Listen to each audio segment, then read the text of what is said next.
The Tech 3 tactical destroyers are some of the most fun vessels to fly in EVE Online in my opinion. Each of them has 3 activatable modes, a sharpshooter mode, defensive mode and propulsion mode that completely alter how the vessel operates. This makes for an incredibly fun flying experience as you can adjust your ship on the fly to meet different needs. And my love for the tactical destroyers is so strong that I even enjoy flying the Confessor, despite the fact that it is the whole white and gold of the Amarian Empire that I just don't like, and it uses lasers, which I'm not a fan of either. Yet, despite all of that, this is still an excellent ship that I genuinely really enjoy flying. So in today's video, I want to explain why it is that I enjoy the Confessor quite so much. Ahoy there folks, I'm Captain Benzie and welcome back to another video for EVE Online. In this video we're going to be taking a look at the Amarr Empire's Tech 3 tactical destroyer, the Confessor. Yes, it's an Amarr ship, yes it has the whole bone and gold colour scheme going on with it, yes it uses lasers, I should not enjoy this ship, but I do. It's a lot of fun, there's a lot of different content you can run with this. We're going to be focusing obviously on PvE, but it is still a very popular vessel for PvP as well, but that's kind of outside of my remit for the time being. So what we're going to do is we're going to talk about the Confessor, I'm going to showcase the fit that I'm currently running, and then we're going to show it in action and talk about the different types of content that it can run. Hopefully this will give you some inspiration to get out there and fly a Tech 3 destroyer of your own choice, perhaps even the Confessor, because it is a fantastic little vessel. If you are new to EVE Online, I've got a referral code in the description of this video. You can earn yourself 1 million free skill points. Click it, log into your account, bam, 1 million skill points courtesy of CCP. Beyond that as well, if you're looking for a corporation, Catskull is always recruiting. While you're here though, do spend a second just to hit like and subscribe on the channel if you haven't already. Drop a comment below letting me know what you think about this fit and the ship in general, and if you do want to go the extra mile to support the channel, I have a Patreon, a PayPal tip jar, and a Redbubble merchandise store, all linked in the description down below. That said and done though, let's hurry along and talk about the Amarr Empire's Tech 3 tactical destroyer, the Confessor. The guy who doesn't like Amarr ships, doesn't like the way they look, doesn't like energy turrets, yeah, and here I am once again waxing lyrical about an Amarian ship. I promise I don't like these nearly as much as my channel would suggest, but there are just some that I absolutely adore. The rest of them, yeah, they can get in the bin. Anyway, so the Confessor, let's have a look at the ship itself, starting off with its traits page. Now, with this being a tactical destroyer, it has 3 activatable modes. We'll talk about those more later, but that gives us some miscellaneous bonuses, it gets us some different mode bonuses, and then it gets us the skill bonuses from Amarr Tactical Destroyer. Now, in order to train into Amarr Tactical Destroyer, you will need Amarr Destroyer all the way up to level 5, and with this being not a Tech 1 ship, it's a Tech 3 ship, that means of course it is locked behind Omega. So do make sure that you're on my Discord, because I do giveaways that are going to allow you to get Omega. Once you've got Omega once, it's much easier to maintain it. Anyway, so let's have a look at the ship itself. As a standard, the Confessor has a 33% bonus to small energy turret damage, and a 95% reduction in scan probe launcher and survey probe launcher CPU requirements. We then also get a bunch of additional bonuses based on the activatable mode that the ship is currently in. You can only swap between these modes once every 10 seconds, but once you are in that mode, it stays until you swap. Obviously, once you swap out of a mode, you lose whatever bonuses that mode has, instead gaining the ones that you would otherwise get for that particular mode. So starting with defense mode, being in defense mode gives you a 33.3% bonus to all armor resistances whilst defense mode is enabled. That is huge. It allows you to take a lot less damage from things that are shooting at you. You also get a 33.3% reduction in ship signature radius while defense mode is active, and oh my goodness, take a look at how small this goes later, because this is such an incredibly small ship. It's tiny by the time you get that defense mode active.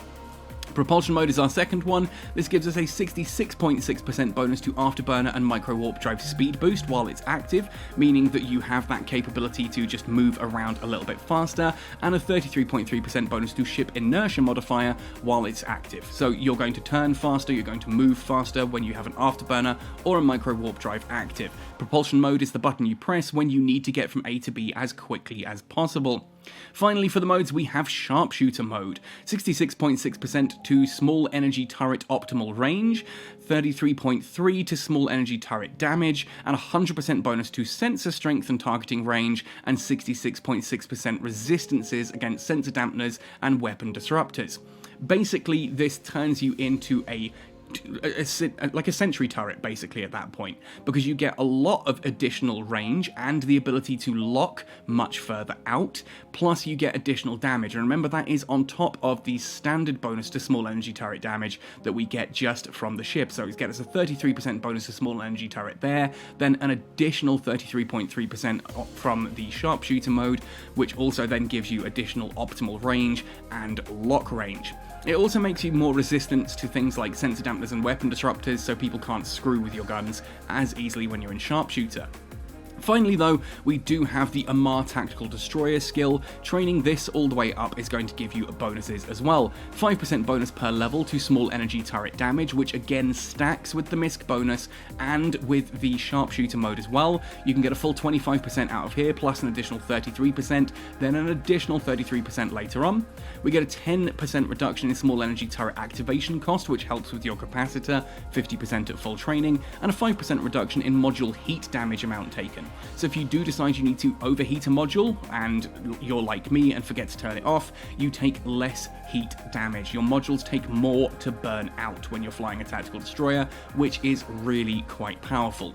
Now, unlike the Tech 3 cruisers, you don't get to modify subsystems and change the slot layout. The slot layout for the Confessor is always going to be the same, but if we were to have a look through its attributes here, well, you'll see it's a pretty solid destroyer in its own right. It gets really nice armor HP, it's fairly nimble, good inertia, decent-ish speeds, good capacitor warfare resistance built in, weapon disruption resistance, obviously once we go into Sharpshooter mode as well, just becomes really powerful. You can see all the reds and greens going on here. You can scroll through this and you can actually change the different bits here between the different modes. So like defense mode is currently in Sharpshooter mode, I can change it into propulsion mode and it'll change all of these bits here and there as well to show you how that works. Anyway, that is the ship. Let's talk then about the fit.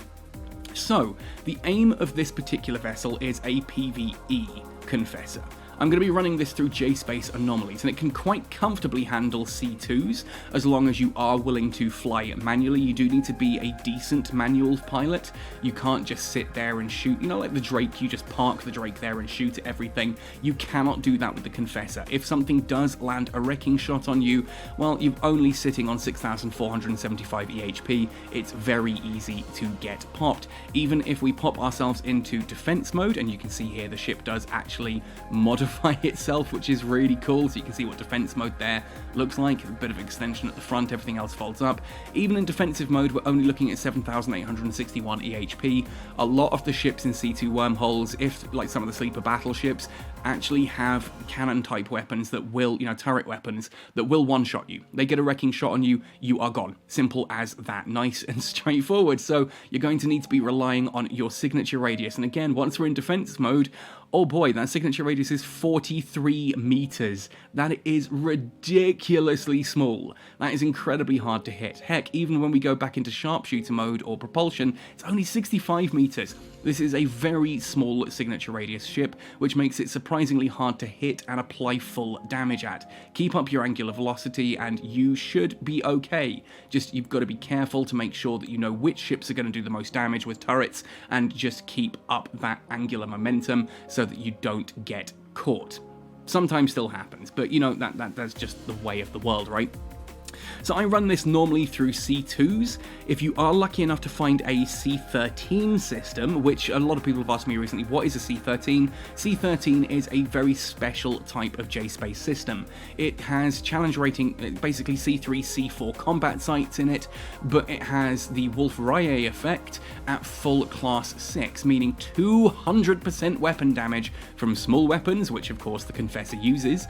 It gets 100% additional armor for being in there, Confessor is using armor tank, so, you know, we get more armor hit points.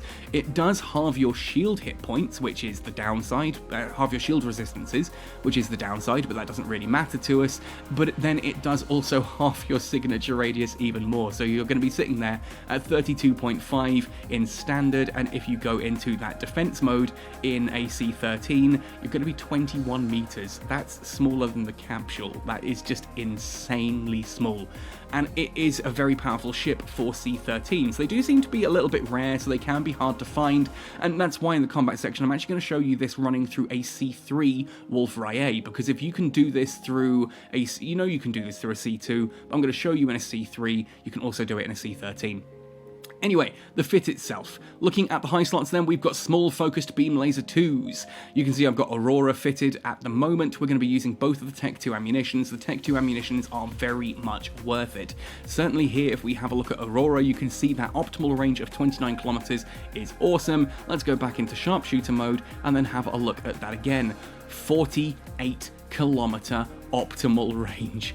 Oh boy, with 212 DPS, that's nothing to be sniffed at. That is a lot of incoming damage. And we've got 4 of those fitted here, small focused beam laser 2s. I do strongly recommend using the 2s because you want those Tech 2 crystals. I know the Tech 2 crystals do take damage, which the Tech 1 don't. Yeah, fine, whatever. But the Tech 2s giving you the ability to use Aurora and Gleam is just fantastic. You get that massive optimal range on the small focused beam laser 2s with the Aurora, and you get really good damage with the Gleam. The other high slots are utilities, prototype cloaking device in case you need to just cloak up. If you've spotted someone on D-scan and you want to sort of wait them out, then that is a brilliant way to do that. Or an expanded probe launcher 1 can go into that high slot as well there. This is just, again, because we're in J-space, if something is going to, you know, knock us out, I'd rather, you know, if we lose a wormhole, I'd rather be able to scan it back down. You'll note that's offline at the moment. Obviously, when you're out of a combat situation, you can just offline something else and then online that to scan things down. For the mids, Shadow Serpentis 1 meganewton Afterburner doesn't need to be a Shadow Serpentis.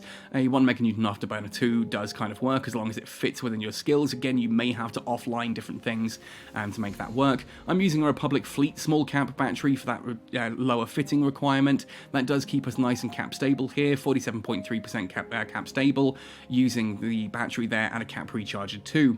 For the low slots, this is an armor tank vessel. I'm using a Corelli A-type small armor repairer alongside a true Sansha multi-spectrum coating. Again, you could go for just a standard multi-spectrum coating for there, but it's kind of up to you. Damage control 2 to hit things up, and then a couple of heat sinks to keep that DPS nice and high. For the rigs then, we are looking at small nanobot injector 1, a small auxiliary nano pump 2, and a small capacitor control circuit 2. Basically, this is about just being able to armor repair that a little bit easier, you know, armor repairing a little bit better, and having the capacitor control circuit to keep that cap stability. Sleepers do like neuting, and those newts can hurt. Now, we've showcased the defense mode and the sharpshooter mode. Let's just swap into the propulsion mode because I do want to then simulate this just to show you how fast this can now move. Yeah, we're going to have to offline some stuff because of fitting there, but you'll notice with the Shadow Serpentis 1 meganewton Afterburner, 831.25 meters per second. It's a pretty nimble destroyer that is going to allow us to move around an anomaly quite quickly. You'll see I don't actually even really need to use that in this C3, but in other situations you can swap into propulsion mode to close a gap quickly or to give yourself a bit of distance. It allows you to rotate, you know, to realign quickly. You then go into sharpshooter mode when things are nice and safe so that you can clear things nice and quickly. If you do find yourself taking a lot of damage, go straight into defensive mode. The additional resistances plus the tiny signature radius will keep you alive astonishingly well. It is a really, really potent little mode. That halved signature radius, especially in a Wolf IA because it makes it even smaller, is just madness. 65 meters as standard, going into that and dropping, sorry, the defense mode, let's get the right one. 43 meters. It's just mad. I love this vessel to pieces. Let's showcase it in action. Now, I know that the Confessor can run C2 combat sites quite efficiently. It's fine for those. I also know that C13s, which I will do a video on, I may have already done a video on by the time this one launches, are also a fantastic option for the Confessor. What I wanted to check was, can I run a C3 if it's a Wolf IA? Now, why does that matter? Well, because a Webifier IA system gives you a bonus to your armor hit points. This is an armor tank ship. It reduces your signature radius, and this has a very small signature radius on this vessel, and it also increases the damage dealt by small weapons. So I'm kind of hoping that if I can run C2s with a Confessor, I should be able to run C3s in a Webifier IA. So I've done the usual thing. You can see I've warped in from a save point that I've had set up. I'm dropping my mobile tractor unit and I am bookmarking it.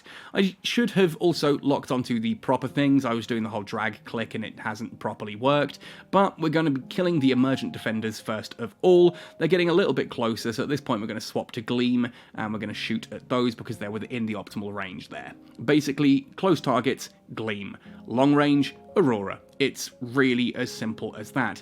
Keep the armor running, the armor repairer running, and that should keep us going, and then use the activatable modes as required. Because I want to kill stuff right now, I'm in sharpshooter mode, that's nice and easy. If I start taking a bit too much damage, we go into defensive mode because it's going to drop our signature radius right down and increase our armor resistances a little bit further. And if I suddenly need to close the distance because a wave has spawned too far away, well, that's when I suddenly go into propulsion mode and do that instead. And yeah, oops, I've kind of loaded the wrong ammunition there. A little bit too far away. We'll get there in the end. This is the problem with me flying so many ships. I often forget the different ammunition types, or in this case crystal types, their actual ranges, and I kind of have to, remind myself mid-fight quite frequently. Ultimately, I don't mind doing that in a video because what I'm essentially saying openly and honestly to you is that I am not the best pilot out there. Now, there's no two ways about it. A lot of YouTubers are going to showcase really cool, like best fits and really cool PvP footage, and that's great for them. That's not who I am. I'm here to show you guys how to have fun, and if you guys find a ship that you enjoy flying, and you can fly it well, you're going to learn it a lot better than I can. I fly them, maybe 10, 15 sites before doing a video, and with a lot of different ships in my mind, it, leaves me in a situation where everything kind of blurs together. What's the optimal range on that? What's the accuracy fall off? What's the name? It's Aurora and what's the other one? And then it's Scorch and I can't remember. That kind of stuff happens to me. But it means that that's because I'm not dedicated to any particular vessel. If you're dedicated to something like a Confessor here, you're going to know it better than I can, which means you can pilot it better than I can, you're going to clear these sites faster than I can, and you're going to earn more ISK than I can. I'm just showing you how to get started in this. If this is what you want to do, then you're going to do it absolutely fantastically, and look at that. This is my favourite thing about a Webifier IA star system. Just that skybox in the background is beautiful. Like, I know some people prefer, say, the Pulsar, but to me, the Webifier IA is the absolute best. And just as a brief aside, whilst we're, slowly orbiting these and killing things, why is it called a Webifier IA? Well, it's all based on real-world science. Webifier IA is a type of star that was discovered a while back by two professors, a so-and-so Rye and a so-and-so Wolf. And it is a very special type of star that is, as it gets towards the end of its lifespan, before it just goes supernova or whatever, it kicks off its entire outer shell. It starts to basically, as it's fusing up different heavier metals, rather than just fusing your usual helium and hydrogen, it's now starting to fuse things like iron. That's not giving it enough energy, so it just blasts off this massive cloud of dust. And we've seen a couple of these in space with the James Webb Space Telescope. If you type in Webifier James Webb Space Telescope, for example, into Google, there is a beautiful picture of a bright pink Webifier. Obviously, it's been colorized because, James Webb sees in things like infrared and that we don't see properly, but it is just stunning. And the ones in EVE Online just really do that justice as well. I think it's a fantastic looking system. Anyway, folks, that is going to be us coming towards the end of the first wave. You'll see that the second wave is going to spawn in just a moment, and then we handle that the same way we'd handle any of the Fortification Frontier Stronghold sites. First wave, it's killing the Awakened Defenders, that's the trigger for the second wave. The second wave, it's getting rid of both of the Upholders, triggers the third wave, though you do kind of want to get rid of the Upholders because they newt and they web. You want to get rid of at least one of them as soon as possible. They like to orbit at 30 kilometers, so you're going to need to use your long-range ammo. Basically, kill one of the upholders first, then the 2 defenders, then the go back and get the last upholder. You can see that here, that's the wave that's now spawning. Awakened defenders like to orbit around the 10 to 12 kilometers. They are fairly aggressive and will go after you, but the upholders do tend to be the problem. You can see there, that's 2 newts, 2 webs on me right now. That does sting. Awakened upholder, 30 kilometers. That is what I want to kill off first. Just so I can get one of those webs and one of those newts off me, because having both of them is a problem. Having one of them is survivable. Then after that, we'll move into wave 3. Last awakened upholder now goes down. You can see my capacitor's been struggling a little bit because, yeah, that's still a newt and it still hurts, especially a newt when you're using a ship that uses energy turrets. Yeah, that stinks. Anyway, so we're going to pilot towards the enemy ships. You'll see I've swapped into defensive mode here. Propulsion mode is tempting because, you know, it's going to get you there faster. But defensive mode increases my armor resistances and decreases my signature radius. And the Wolf-Rye is also increasing my armor HP and decreasing my signature radius. So therefore, I can start to approach with a very small signature radius and very high armor resists. That means that even though there's a lot of damage coming onto me right now, the Confessor's fine with it. Like, genuinely, I'm taking very little. The newt is, again, a bit of an issue. We've got an awakened upholder that is newting me. That can go down because there's no trigger. This is the final wave. Get rid of that awakened upholder first to get rid of that newt and that web. The Sleepless Upholder is the battleship. That also has a newt, but it takes a long time to kill. It's kind of up to you how you handle that. I need to get rid of that Awakened Upholder quickly, though, as you can see. Oh, my capacitor's not doing well, so I'm going to turn things off for a moment.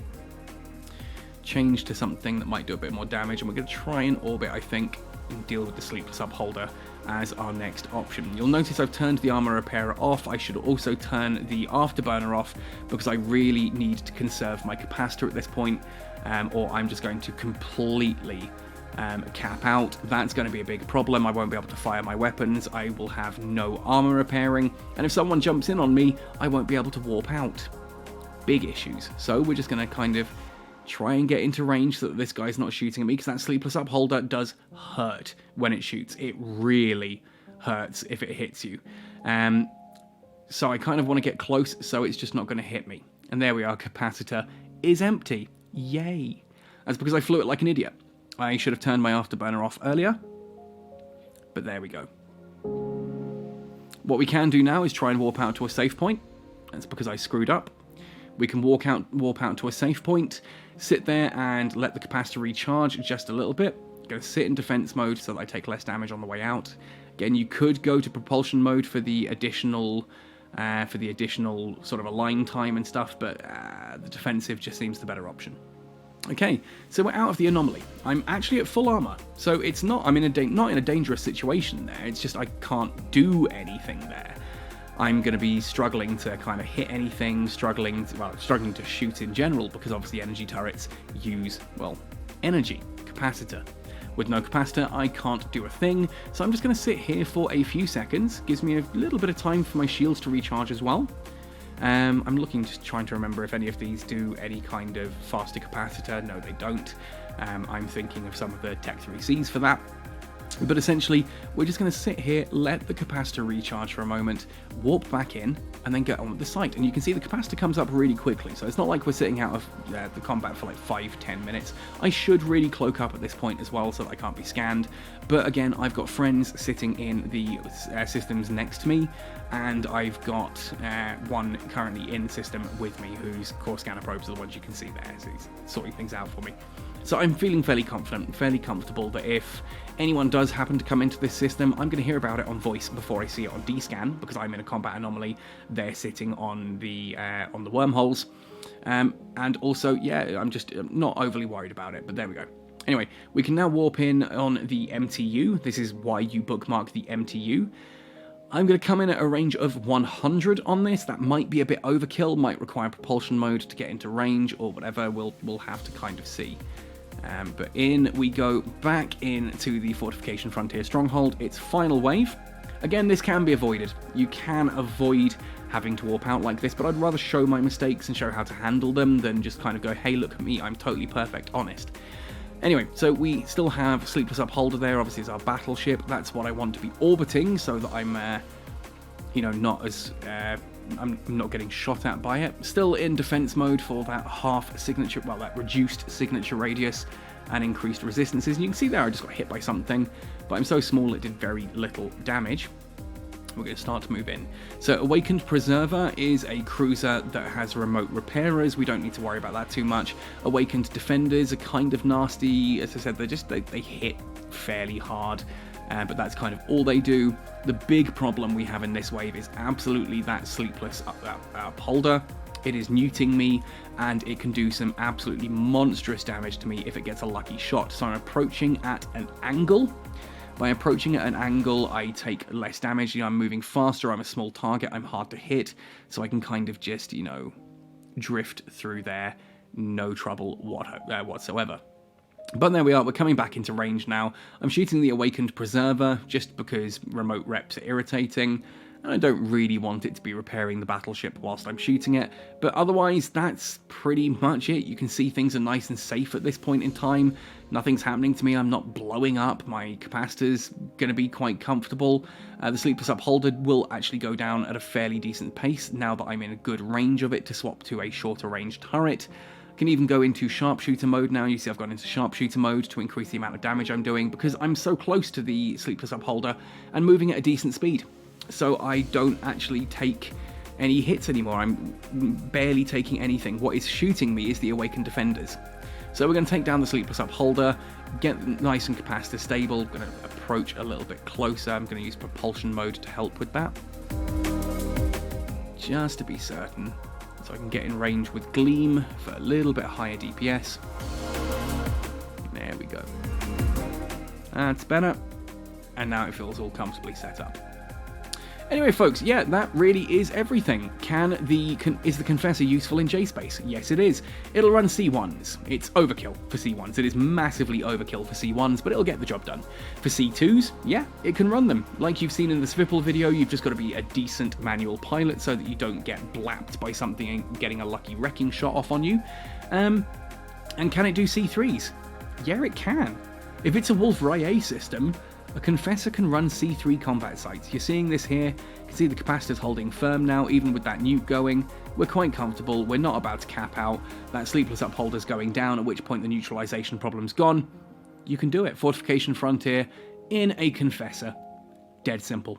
Anyway, folks, if you've learned anything, enjoyed anything, please let me know. Slap a like on the video, drop a comment down below. Otherwise, thank you for watching, happy sailing, and see you in New Eden.